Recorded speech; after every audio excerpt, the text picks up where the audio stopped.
I'm going to start a little video here that I want to illustrate my model. If you've been in my class before, Chris, you've seen this. Other people may have seen it. But I think this is important for you to see what the construct is that I use to simplify a lot of complicated ideas. And this first one just came to me when I was trying to explain it to people in a group one time. So when we first get clean and sober, we start rebuilding our lives. Can you see that? Do I need to bring it closer? Okay. So this house represents rebuilding our lives. And then things start looking nice. We plant flowers, and the windows get all shiny clean, and it looks pretty cool. And then people are going by. We start meeting people in meetings, in recovery, in treatment, and they go, whoa, that's a nice person. I think I want to stop in and get to know them. So that's what this little truck represents, is people stopping in. And then one day, something real and something really bad happens, represented by this X. And this is happening today in my recovery. And it's the worst thing I've ever experienced in my recovery.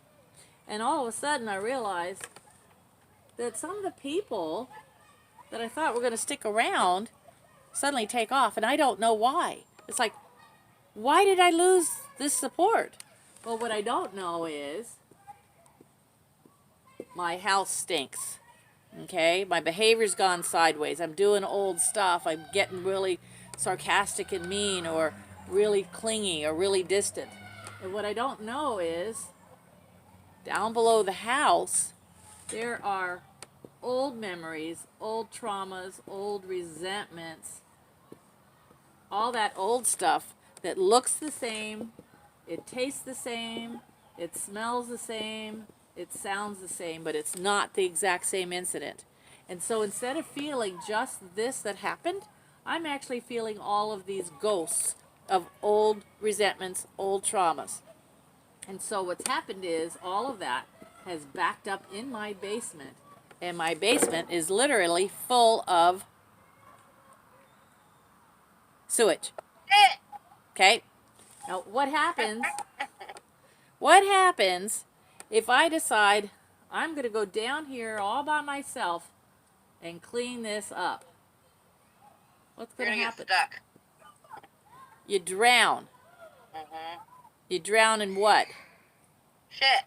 Yeah, your own. Okay? So instead, what we do is we do our step work, we do prayer, we do meditation, we do self-inventory, we go to support meetings, we do trauma work, we go to treatment, we get on medication. All of that stuff will clean up our basement so that we can function better right in the moment. But all of this other stuff is still down in the septic tank. And so what we do is when it comes up, we take care of it. We don't go picking at the scab and digging in the septic tank. We leave it alone. And then later, when we're stable, then we can hire a septic tank company to go down there with us and help clean some of this stuff out. And that would be EMDR, the bubble work, EFT, meridian tapping, somatic therapy, TRE, traumatic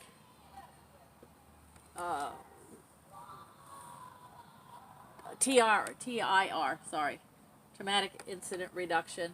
TRE is another one, and all of those. And what that does, it helps us so that we can look at those with some detachment and feel like we've got less emotion around it, because our bodies are not hooked into it so much. So instead of having all of this ugly stuff, it's turned into jewels. It's like taking coal and turning it into a diamond. Okay? Or taking these old horrible events and turning it into an incredibly inspiring and hysterical speaker meeting story. So these have all turned into the jewels. It's dead. Does that make all sense? Yeah, can I add to that a little? Yes, please do.